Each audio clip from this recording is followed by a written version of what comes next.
What is up, Mythguardians? I am back with another Canine deck for y'all. Recently I did a poll on Twitter, and out of all the votes, people decided that I should make more mid-range videos. So, as I said in my last Canine video, I'm going to be showing you guys a brand new, more mid-range Canine list using Coliseum of Strife. This deck is actually pretty insane, as you guys are about to see. What makes this deck so good is that it runs a bunch of removal spells, and not only that, but Coliseum is so much gas in this deck. People want to contest your Canine pack, and you're gonna be making so many favorable trades because of the amount of stats that the Canines end up having. You're not going to lose many of your Canines, and they're just going to be, doing a bunch of 2-for-1s. Anyways, let's get into the list. So, of course, we're going to be running 2x Sickness, so we can burst our opponent down. And we're going to be running some sidecars. Because we're going to have so much gas with this deck, we're going to be able to make some really cool sidecar plays. We're going to be running Kara and Magnus, just some really good mythics, and don't worry if you don't have them. You can sub them with any other Canines or more removal. If you need any options or help, just let me know in the comments. Alright, and here's where the mid-range comes in. We're going to be running 3x Angeli, and this card is so good. The fact that it scales and that you can use it, most of the time we want our green gems, right? But on certain turns we can just play a blue card and then use our 3 green gems, which we have a lot of green, as you can see from the curve down here. We'll be able to just use our Angelis to open up lethals to deal with anything contesting our pack, or for just dealing with any other threats that we don't want to deal with or sink any of our Canines into. Marching orders, of course, to shift units away from our pack and open up lethals. And then I'm playing one cheeky Circle of Protection. And the reason I'm playing it in this list and not the others is because this one isn't just trying to win as quickly as possible. We can outvalue some of our opponents. And a big reason is because there's a lot of red on ladder. And this will protect against Magmatar. And when that turn 5 comes around, we can just play like a 1 or 2 drop or whatever we have, right? And then play Circle of Protection on top of it. But not only that, usually the turn before that, turn 4, or when turn 5 rolls around, we can use Circle of Protection and make favorable trades, which also aids with Coliseum, which is just awesome. By giving us that armor too, we can, make trades and protect our pack's life total. Of course, we're going to be playing Handlers, which are just an amazing card. Home field advantage is going to just, aid in building up our board, and we're going to get a lot more value with it in this deck because sometimes the games go a little longer, and it really helps to have the extra stat. We're going to be playing One Led Astray for the earlier game, or it just really works out. It's such a great card. And then, yeah, just our other green Canine top end. Let's hop into a game.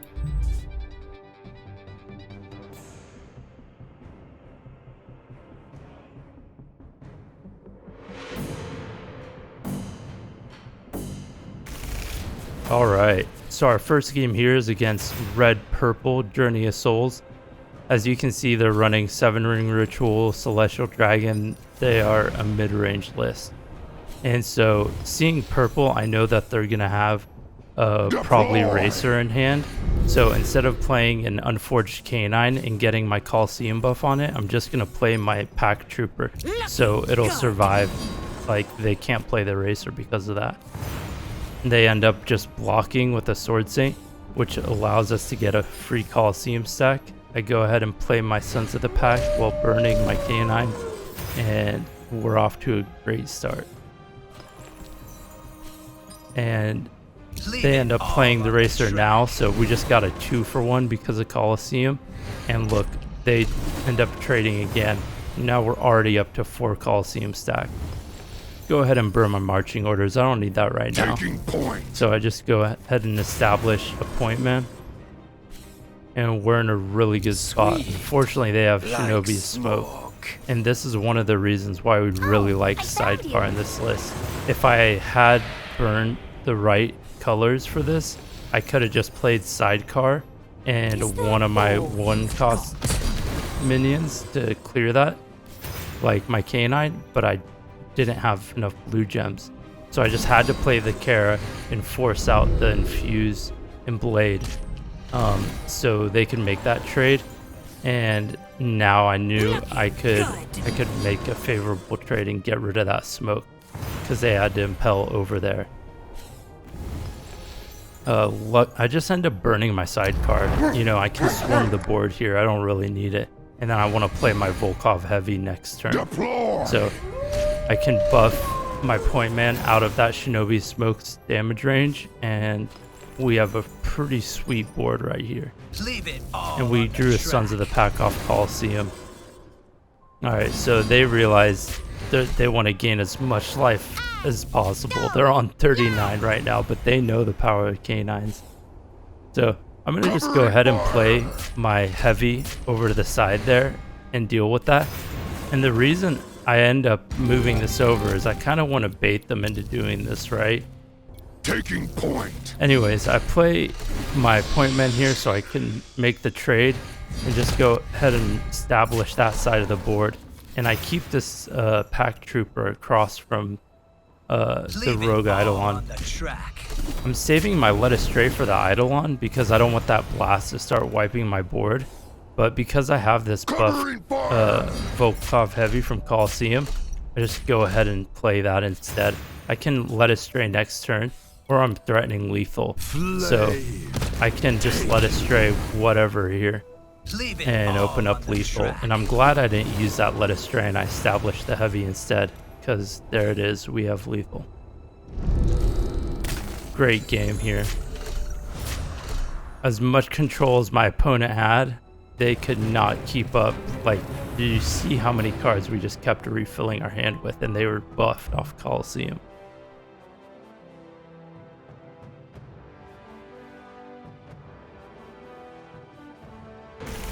Alright, let's hop into this next game and see how it goes.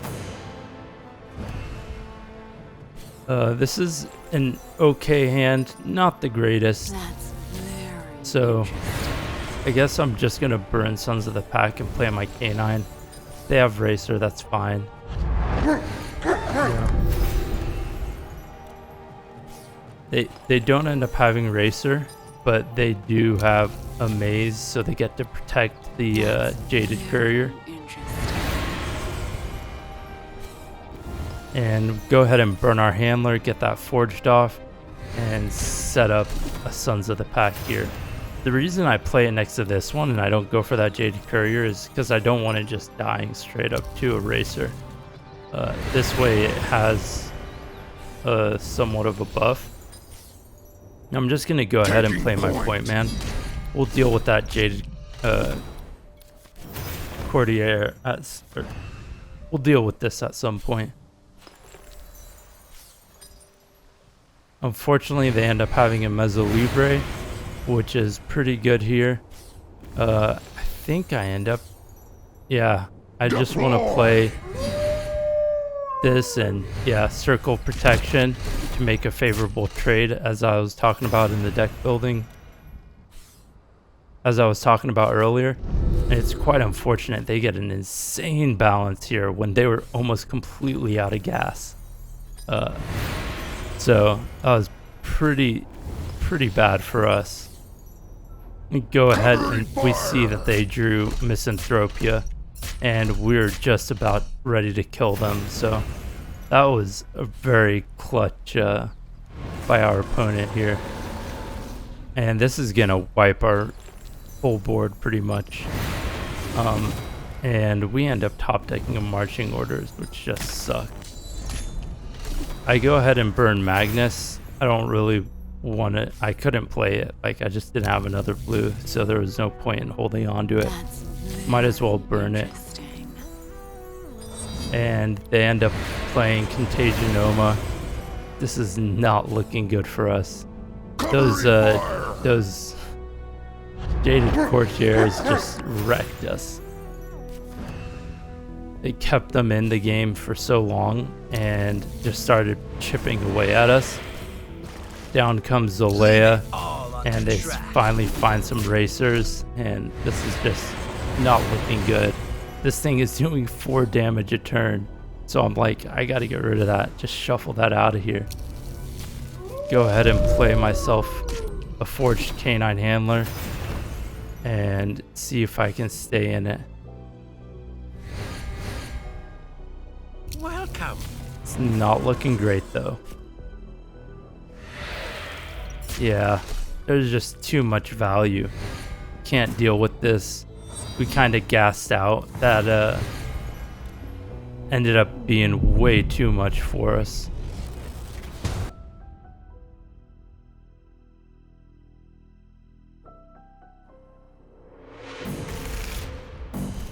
Alright, let's hop into another. Alright, so we have a decent starting hand. Go ahead and play our Pack Trooper. We go first, we don't know what they're on. I really like going second with Coliseum though, man. That buff is just insane that it gives. Especially with Canines. Really makes our 1 and 2 drops so much stronger. Go ahead and forge that and play the Sons of the Pack so we can make this trade. We're both on Coliseum, so we both get a stack there. And their hand is looking pretty darn scary for us. They have lots of chump blockers. Luckily, we do have a point man in hand. Although, we're going to take some damage on our Sons of the Pack here. And they end up forging ready for anything. So that will be a huge issue if they end up getting it off with a pretty big hand. Go ahead and just let us stray that. That's too much stats for us to deal with. We go face. We need it. They're playing slow, and we need to take advantage of that. What is lost? And I was kicking myself right here. I was like, shoot, I just used my let us stray, and they play a Necromantic in OG. It's like, wow. So what I go ahead and do is I just establish a Magnus. I make that, I kill the Necro, and I just go straight for face. And they get another ready for anything. So I am in deep trouble. These are tokens that have, you know, that are buffed up and have armor too. But luckily, we have a home field advantage, and that's lethal right there. Deploy! Oh, not yet. Not yet. Sorry about that. But this should be lethal. Yay! Treats! So they end up playing a bunch of other buff tokens, but our point man is still alive. So we're in a good spot here. This one isn't buffed, so I go ahead and play my point man next to it, and that's lethal.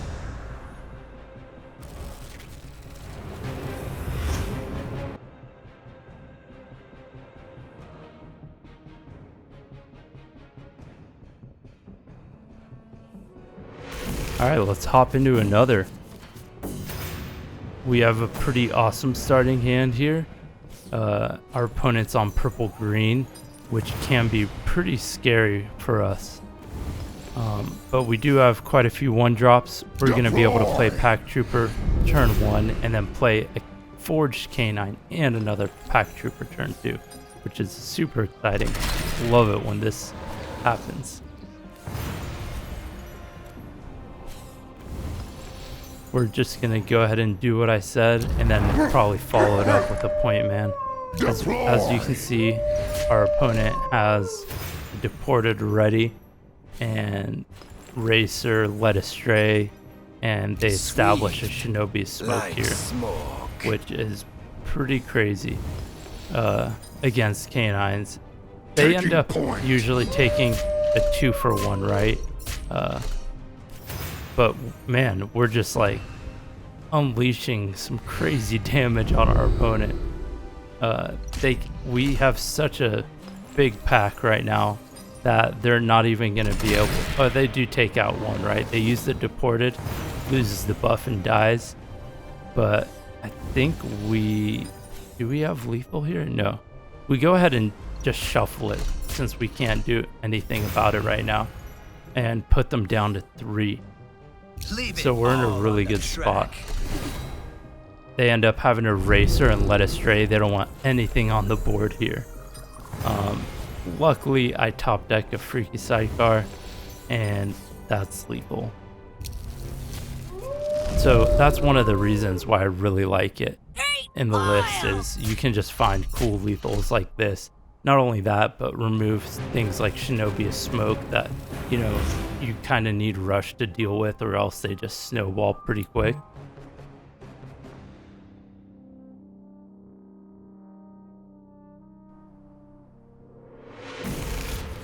Alright, let's check out another one here against Mono Purple.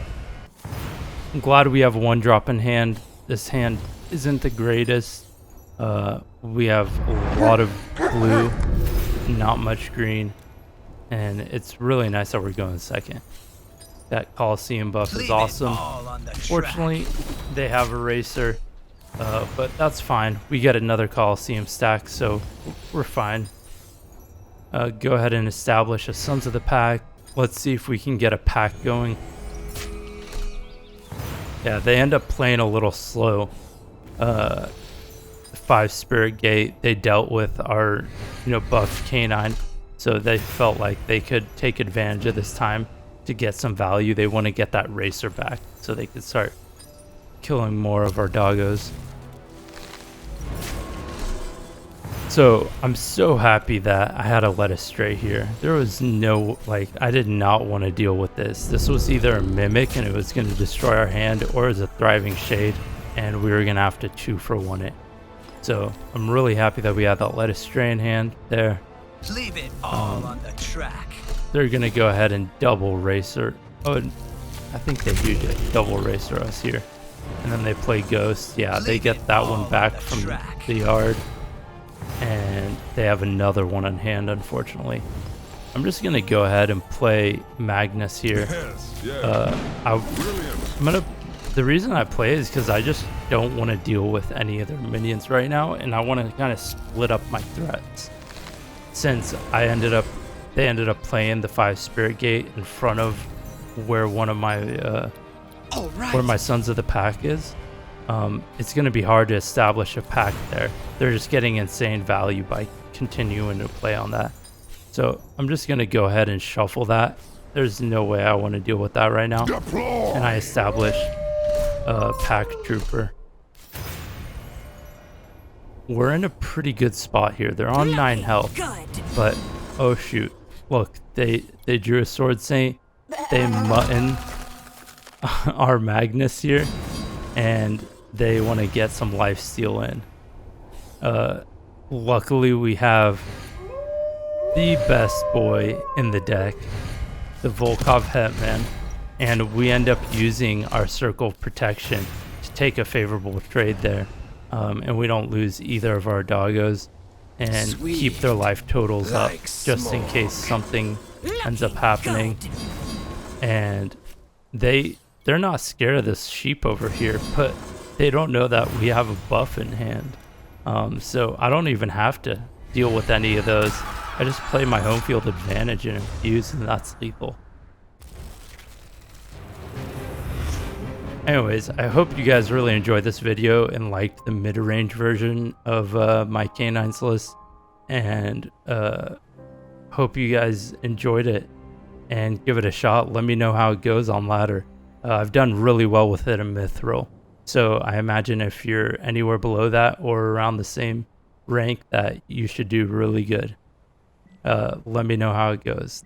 Thanks for watching.